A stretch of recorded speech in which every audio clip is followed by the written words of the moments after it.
എന്തൊക്കെയുണ്ട് വർത്താനം? എല്ലാവർക്കും സുഖല്ലേ? അൽഹംദുലില്ലാ, ഞമ്മക്ക് ഇവിടെ സുഖം തന്നെയാണ്. അപ്പോൾ ഇന്ന് 25ാമത്തെ നോമ്പേനിട്ടോ. അപ്പോൾ ഇന്ന് 25ാമത്തെ നോമ്പാണ്. ഈ 25ാമത്തെ നോമ്പിൻ്റെ അന്നത്തെ റെസിപ്പി ആണ് നിങ്ങൾക്ക് ഇന്ന് ഞാൻ കാണിച്ചു തരാൻ പോകുന്നത് കേട്ടോ. നമ്മൾ റേഷൻ അരി കൊണ്ടാണ് ഒരു സാധനം ഉണ്ടാക്കാൻ പോകുന്നത് കേട്ടോ.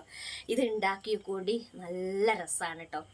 അപ്പോൾ നാളെ 27ാം രാവാണ് കേട്ടോ. അപ്പോൾ നാളെ 27ാം രാവിൻ്റെ അന്നാണ് നമ്മൾ ഈ വീഡിയോ പോസ്റ്റ് ചെയ്യുന്നത് കേട്ടോ. അപ്പോൾ ഞാൻ 2 അരി എടുത്തിക്കണ്. ചാക്കരി പറഞ്ഞാൽ റേഷൻ അരി കണ്ടോ.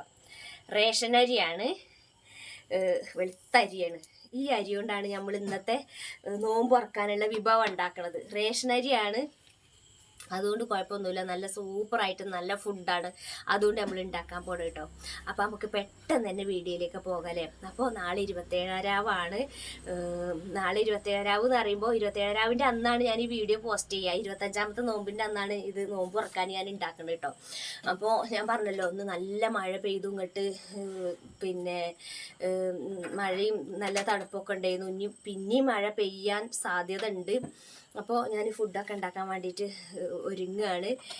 അപ്പോൾ ഞാൻ എന്താണെന്ന് വെച്ചിട്ടുണ്ടെങ്കിൽ, ഈ റേഷൻ അരി കൊണ്ട് മന്തി ഉണ്ടാക്കിയവരോ? നിങ്ങൾ ആരെങ്കിലും റേഷൻ അരി കൊണ്ട് മന്തി ഉണ്ടാക്കി കഴിച്ചിക്കണോ? നല്ല ടേസ്റ്റാണ്.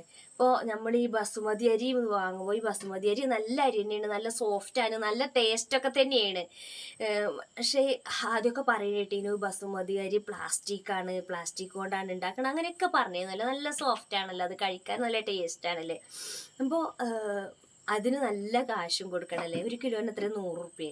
അങ്ങനെ എത്രയാണ് എനിക്ക് കറക്റ്റ് അറിയില്ല കേട്ടോ. ഞാനും വാങ്ങിക്കണ് ബസുമതി അരി കൊണ്ട് മന്തി ഉണ്ടാക്കിക്കണ്. നമ്മൾ നോമ്പായിട്ട് ഞാൻ അതിൻ്റെ ഒരു റെസിപ്പി ഇട്ടീനല്ലോ. ഇത് ഞാൻ റേഷൻ അരി കൊണ്ടാണ്. അപ്പോൾ ഈ റേഷൻ അരി കൊണ്ട് മന്തി ഉണ്ടാക്കാൻ നമുക്ക് നല്ല ഈ ഓയിൽ വേണം കേട്ടോ. ഓയിലും വേണം. പിന്നെ അതാ ഈ ഒരു നാരങ്ങ, ഈ ഉണക്ക നാരങ്ങ വാങ്ങണം. പിന്നെ നമ്മൾ ഈ മാഗിക്കട്ട ഉണ്ടല്ലോ, മാഗി ക്യൂബ്, മാഗിക്കട്ട, ഈ ഒരു മാഗിക്കട്ടയും ഈ ഒരു ഉണക്ക നാരങ്ങയും ഈ ഒരു 2 അരിൻ്റെ ചാക്കരി കൊണ്ടാണ് നമ്മൾ മന്തി ഉണ്ടാക്കാൻ പോണത് കേട്ടോ. അപ്പോൾ എല്ലാവരും വരി, ഇതുപോലെ ഉണ്ടാക്കി നോക്കി. ഒരു ദിവസമെങ്കിലും നിങ്ങളിങ്ങനെ താന്ന അരിയാണ്, വില കുറവാണെന്ന് വിചാരിച്ച് കണ്ട് ഉണ്ടാക്കാതെ കണ്ട ഒരു ദിവസമെങ്കിലും നിങ്ങൾ ഇതുകൊണ്ടൊന്ന് ഉണ്ടാക്കി നോക്കി. നിങ്ങൾക്ക് എന്തായാലും ഇഷ്ടപ്പെടും. ഈ ചോറ് നമ്മൾ പാകത്തിനൊക്കെ ഓയിലൊക്കെ പാരുക, നല്ല സൂപ്പറായിട്ട് അടിപൊളിയായിട്ട് ഉണ്ടാക്കട്ടെ നമുക്ക്. അപ്പോൾ എല്ലാവരും വരി. പിന്നെ ചിക്കൻ ഇട്ടുകൊണ്ടാണ് ഞാൻ മന്തി ഉണ്ടാക്കാൻ പോണത് കേട്ടോ. അപ്പോൾ ഈ റെസിപ്പി നിങ്ങൾ ഉണ്ടാക്കി നോക്കണം. എന്നിട്ട് ഇതിൻ്റെ ഫീഡ്ബാക്കും കാര്യങ്ങളും ഒക്കെ കമൻറ്റിലൂടെ അറിയിക്കണം കേട്ടോ. അപ്പം എല്ലാവരും വരി, നമുക്ക് പോകാം ചോറുണ്ടാക്കാൻ. അപ്പോൾ ഇതാ മക്കളെ, നമ്മൾ തീ പിടിപ്പിച്ചിക്കണ്. നമ്മൾ ചോറ് വേവിക്കാനുള്ള ചോറ് നമുക്ക് ദമ്മിടണമല്ലോ. അപ്പോൾ അതിന് വേണ്ടി വെള്ളം അടുപ്പത്ത് വെച്ചിക്കണ്. ഇത് നമ്മളെ നാരങ്ങയും മാഗി ക്യൂബും ഇവിടെ എടുത്ത് വെച്ചിക്കണ് കേട്ടോ. ഇതിട്ടുകൊണ്ടാണ് നമ്മൾ 2 അരി മന്തി ഉണ്ടാക്കുന്നത്. അതിലിടക്ക് ഞാൻ എന്ത് ചെയ്തിക്കണ്, ഏലക്കായും കുരുമുളകും ഒക്കെ ഇട്ടിട്ട്, കറുകാപ്പട്ടിയും ഗ്രാമ്പും ഒക്കെ ഇട്ടിട്ട് കുറച്ച് ഓയിലിൽ നമ്മളെ ചിക്കൻ ഇങ്ങോട്ട് കുഴച്ച് വെച്ചിക്കണം കേട്ടോ. കുറച്ച് മുളക് പൊടിയൊക്കെ ഇട്ടിട്ട്, കുറച്ച് മഞ്ഞൾപ്പൊടിയൊക്കെ ഇട്ടിട്ട് കേട്ടോ ഒന്ന് കുഴച്ച് വെച്ചിക്കണം. ലേശം ശകലം ഇട്ടാൽ മതി കേട്ടോ. കുരുമുളക് പൊടി ഇട്ടിക്കണം കേട്ടോ. കാര്യമായിട്ട് കുരുമുളക് പൊടിയാണ്. ഏലക്കായ ഗ്രാമ്പൂ ഇതൊക്കെ ഇട്ടിട്ട് ഇപ്പോൾ ഞാനിതൊരു പാത്രത്തിൽ കോരി കണ്ടോ. ഇനി ഈ ഓയിലിൽ നമുക്ക് ഇതിൽ നമ്മളെ പിന്നെ നാരങ്ങ ഇട്ടിക്കണം കേട്ടോ, ഉണക്ക നാരങ്ങ. ഇനി ഇങ്ങനെ പൊരിച്ചെടുക്കുകയാണ്. നാരങ്ങ അതിൽ തന്നെ കിടക്കട്ടെ. അങ്ങനെ ഈ ഓയിലിൽ നമ്മൾ കുറച്ച് നേരം, ഒരു അരമണിക്കൂർ 3/4 മണിക്കൂർ ചിക്കൻ ഇങ്ങനെ വെക്കണം കേട്ടോ. ഇങ്ങനെ കഴുകി വെള്ളം മറന്നുകാണ്ടേ. എന്നിട്ട് ഇതാ ഈ പിന്നെ നാരങ്ങയിൽ കടന്നോട്ടെ, നാരങ്ങൻ്റെ ഒരു ചൊയയും മണമൊക്കെ കിട്ടാൻ വേണ്ടിയിട്ട്. എന്നിട്ട് ഇത് ഇങ്ങനെ ഇങ്ങോട്ട് പൊരിച്ചെടുക്കുക. അടുപ്പത്തേക്ക് ഗ്യാസുമ്മലാണ് പൊരിച്ചെടുക്കണത്. അംഗൻവാടി വിട്ട് വന്നാൽ പിന്നെ ഒന്നിനും സമയമല്ല. എന്നിട്ട് നമുക്ക് ദമ്മിടാനുള്ള ഈ ഇതുണ്ടല്ലോ, അതിക്ക് നമ്മൾ പിന്നെ ഈ ചിക്കന് എടുത്ത് മാറ്റുക. ഇതിൻ്റെ മുകളിലാണ് നമ്മൾ ദമ്മിടാൻ പോകുന്നത്. ഈ പാത്രത്തിലാണ് കേട്ടോ. ഈ കടായിക്ക് ഇത് നമ്മളെ പൊരിച്ച ചിക്കൻ ഇടുക. എന്നിട്ട് പിന്നെ അതിൽ നമ്മൾ ഈ ചിക്കനൊക്കെ പൊരിച്ചെടുക്കുക. അപ്പോൾ ഞാൻ ഈ നാരങ്ങ എന്താണ് ഇതിലിട്ടിക്കണമെന്ന് വെച്ചിട്ടുണ്ടെങ്കിൽ, ഈ നാരങ്ങൻ്റെ ഒരു ചൂരും ചോയൊക്കെ കിട്ടണമെങ്കിൽ ഇതിൽ ഈ എണ്ണയിൽ കിടക്കണം അത് കേട്ടോ. അപ്പോൾ കുറച്ച് ഓയിൽ പറഞ്ഞുകൊണ്ട് പിന്നെ അതിൽ നമുക്ക് ഈ കോഴികൾ ചിക്കനൊക്കെ പൊരിച്ചെടുക്കുക. ഞാൻ പറഞ്ഞു, ചിക്കനിൽ കുറച്ച് മഞ്ഞൾപ്പൊടി ഇട്ടിക്കണ്. പിന്നെ നമ്മളെ ബിരിയാണിക്കുള്ള എല്ലാ സാധനങ്ങളും എന്ന് പറഞ്ഞിട്ടുണ്ടെങ്കിൽ, പിന്നെ ഏലക്കായി, കറുകാപ്പട്ട, ഗ്രാമ്പു ഇതിട്ടിക്കണ്. പിന്നെ കുരുമുളക് പൊടി ഇട്ട് നല്ലോണം കുഴച്ചങ്ങാണ്ട് ഉപ്പൊക്കെ ഇട്ട് കുഴച്ച് 1 മണിക്കൂറോളം ചിക്കൻ ഇങ്ങനെ വെച്ചിട്ട്, അതാണ് നമ്മൾ ഓയിലിൽ കുഴച്ച് വെച്ചിട്ട് അതാണ് നമ്മൾ പൊരിച്ചെടുക്കണത്. ഇനി സംശയമൊന്നുമില്ലല്ലോ, ഇത്രയും ഞാൻ ക്ലിയർ ആയിട്ട് പറഞ്ഞു. നമ്മൾ സാധാരണ മന്തി ഉണ്ടാക്കും പോലെ തന്നെ അപ്പോൾ പൊരിച്ചണത് നമ്മൾ ഈ ഉണ്ടാക്കാനുള്ള കടായിക്ക് മാറ്റിയിട്ട് അടച്ച് വെച്ചിട്ട് തന്നെ നമ്മൾ അരി ഞാൻ കാണിച്ചു തന്ന റേഷൻ അരി കേട്ടോ 24 അരി കൊണ്ടാണ് ഉണ്ടാക്കണമെങ്കിൽ ഇത് നല്ലോണം അങ്ങോട്ട് കഴുകി എടുക്കുക. അപ്പോൾ നമ്മളെ വെള്ളം ഇപ്പം തിളച്ചിക്കണം കേട്ടോ.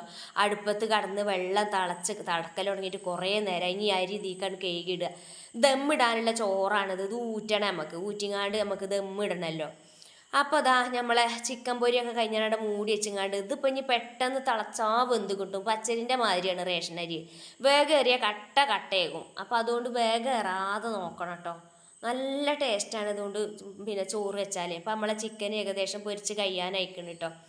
എന്നിട്ട് നമുക്ക് എന്ത് ചെയ്യുക, പൊരിച്ച് കഴിഞ്ഞതിന് ശേഷം നമുക്ക് ഈ ചോറ് വെന്തിട്ട് അത് ഊറ്റിയിട്ട് ദമ്മിടണം. അപ്പോൾ അതിൽ കുറച്ച് ഓയിലുണ്ടല്ലോ, അപ്പോൾ കുറച്ച് ഓയിൽ നമുക്ക് ഈ ഇറച്ചിക്ക് കോരിങ്ങാണ്ട് പിന്നെ ദമ്മിടുന്നതിൻ്റെ അടിയിൽ കുറച്ച് അങ്ങോട്ട് ഒഴിച്ച് കൊടുക്കുക. നല്ല ഓയിലുണ്ട്, ഞാൻ പാർന്നപ്പോൾ കുറച്ച് ഏറിപ്പോയി. എന്നിട്ട് അടി പിടിച്ചിനു വേണ്ടിയിട്ട് ഈ നമുക്ക് ഇതിൻ്റെ ഓയിൽ ഇതിൻ്റെ അടിക്ക് ദമ്മിടുന്നതിൻ്റെ അടിക്ക് ചിക്കനൊക്കെ കണ്ട് ഒഴിച്ച് കൊടുക്കുക. ഇനി അപ്പോൾ നമ്മളെ ചോറ് എന്ത് ചെയ്തിക്കണ് ഊറ്റുകയാണ് കേട്ടോ. അപ്പോൾ അതിപ്പോൾ ഞാനിപ്പോൾ അതൊക്കെ വേഗം ഊറ്റണമെന്ന് കരുതിനി. അപ്പത്തിന് ഒരു തള ഏറിപ്പോയി കേട്ടോ. ചോറ് നല്ലോണം വെന്തു. ഇത്ര തന്നെ വേകാൻ പാടില്ല. ഇനിയിപ്പോൾ ദമ്മിടുമ്പോൾ ഒന്നുകൂടി വേകും. അപ്പോൾ അത്ര തന്നെ വേകണ്ട കേട്ടോ. നിങ്ങൾ ഊറ്റുമ്പോൾ 1-2 തള തിളച്ചേക്ക് തന്നെ ഊറ്റിക്കൊണ്ടിട്ടോ. ചോറ് വേഗം ഏറിയാൽ രസം ഉണ്ടാവില്ല. എന്നിട്ട് ഇനി ഇതിൻ്റെ മുകളിലേക്ക് നമുക്ക് ചോറ് ഇട്ട് കൊടുക്കാം കേട്ടോ. അപ്പോൾ നമ്മൾ ഈ ബസുമതി അരി വാങ്ങണേലേറെ ആ അരി വാങ്ങേണ്ട കാര്യമൊന്നുമില്ല. റേഷൻ അരി ഉള്ളവർക്ക് ഇങ്ങനെ ഉണ്ടാക്കട്ടോ. ഇനി ഇതിൻ്റെ മുകളിലേക്ക് നമ്മൾ ആ ചിക്കൻ പൊരിച്ച ഓയിലില്ലേ അതുകൊണ്ട് ഒഴിച്ചു കൊടുക്കുക, ആ ഓയിൽ. എന്നിട്ട് ഞാനിതാ കുറച്ച് ഫുഡ് കളർ ഇട്ടിക്കണ്. മഞ്ഞപ്പൊടി ഇട്ടിട്ടില്ല, ഫുഡ് കളർ കുറച്ച് ഇട്ട് കൊടുത്തിക്കണ്. മഞ്ഞപ്പൊടി ഇടുമ്പത്തിന് എന്താണെന്നറിയാം, അതും കൂടി കലക്കി വരുമ്പത്തിന് എന്ത് ചെയ്യുമെന്നറിയാം, മഞ്ഞൾ കളറും കൂടി ഉണ്ടെങ്കിൽ ഒരു സൂപ്പറാവും. ചോറ് പറ്റ വേഗം തോന്നി എനിക്ക്. അപ്പോൾ അതാ ചോറ് ഇതിൻ്റെ മുകളിൽ ഇങ്ങനെ ദമ്മിട്ട് ഇനി നമുക്ക് ബാക്കിയുള്ള ഓയിൽ ഇതിൻ്റെ മുകൾക്ക് ഇങ്ങനെ ഒഴിച്ച് കൊടുക്കുക. നാരങ്ങയും ഒക്കെ ഇട്ട് കൊടുക്കുക കേട്ടോ. അപ്പോൾ നെയ്യിന് പകരം ചിക്കൻ പൊരിച്ച് അടി എണ്ണ അയക്കണം. എന്നിട്ട് നമുക്ക് ഇതിൻ്റെ മുകളിൽ കുറച്ച് 3-4 പച്ചമുളകാണ് കുത്തി കൊടുക്കുക.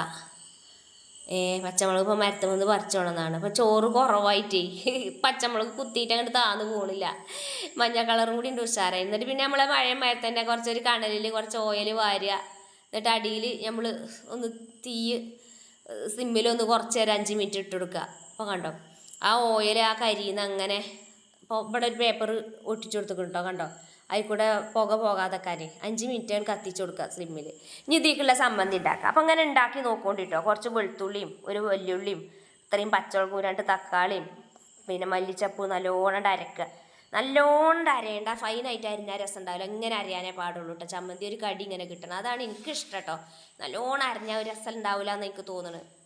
അപ്പോൾ ഇതാണ് മക്കളെ നമ്മളെ റേഷൻ അരി കൊണ്ടുള്ള മന്തി. അപ്പം ഇങ്ങനെ ഒന്ന് ഉണ്ടാക്കി നോക്കിയിട്ട് ഇതിൻ്റെ ഫീഡ്ബാക്കും കാര്യങ്ങളും ഒക്കെ ഒന്ന് കമൻറ്റിലൂടെ നിങ്ങൾ അറിയിക്കൂടി. നമ്മളെ വീഡിയോ ഇഷ്ടമാകുന്നുണ്ടെങ്കിൽ എന്തായാലും ലൈക്ക് ചെയ്യുക. അപ്പോൾ നമ്മളെ ചോറ് സൂപ്പറായിട്ട് വന്നിട്ടുണ്ട് കേട്ടോ. നല്ലൊരു മണമൊക്കെ ഉണ്ട്. നമ്മൾ ആ മാഗി ക്യൂബിൻ്റെയും ആ ഉണക്ക നാരങ്ങയൊക്കെ ഇട്ടിട്ട് ശരിക്കും മന്തിൻ്റെ ടേസ്റ്റും ചോയം തന്നെയാണ് കേട്ടോ. അപ്പോൾ ഒന്ന് നോമ്പ് തുറക്കാൻ ഇതാണ്. അപ്പോൾ ഇനിയിപ്പോൾ നോമ്പ് ഏകദേശം കഴിഞ്ഞു. ഇന്നിപ്പോൾ 27 രാവാണ്. അപ്പോൾ എന്ത് ചെയ്യുക, എമിക്കുട്ടൻ്റെ ലേശം തൊള്ളിലേക്ക് ഇട്ട് കൊടുത്താണ് കേട്ടോ ഉപ്പുണ്ടാക്കാൻ. ഓനെന്തൊരു ഉപ്പില്ലേ. എമിക്കുട്ടനുണ്ട് ഇവിടെ. അപ്പോൾ ഇതാ പ്ലേറ്റിക്ക് ഓന് കുറച്ച് വിളമ്പി ചൂടാറാൻ വേണ്ടി വിളമ്പി വെക്കുകയാണ്. കഴിക്കൂല കുട്ടി, ഒരു സാധനം കഴിക്കൂല. പിന്നെ കുറച്ച് വിളമ്പി വെക്കുകയാണ്, വീഡിയോ എടുക്കും ചെയ്യാലോ അറിഞ്ഞാണ്ട്. അപ്പോൾ അതാണ് മക്കളെ നമ്മളെ മന്തി റെസിപ്പി, പിന്നെ റേഷൻ അരി കൊണ്ടുള്ള മന്തി. അപ്പോൾ നിങ്ങൾക്ക് വീഡിയോ ഇഷ്ടമായി എന്ന് വിചാരിക്കണു. ഇഷ്ടമായിട്ടുണ്ടെങ്കിൽ എന്തായാലും ലൈക്ക് ചെയ്യുക. അപ്പോൾ ഇനി വേറെ വീഡിയോയുമായിട്ടൊക്കെ വരാം. അപ്പോൾ എല്ലാവർക്കും അസ്സലാമു അലൈക്കും.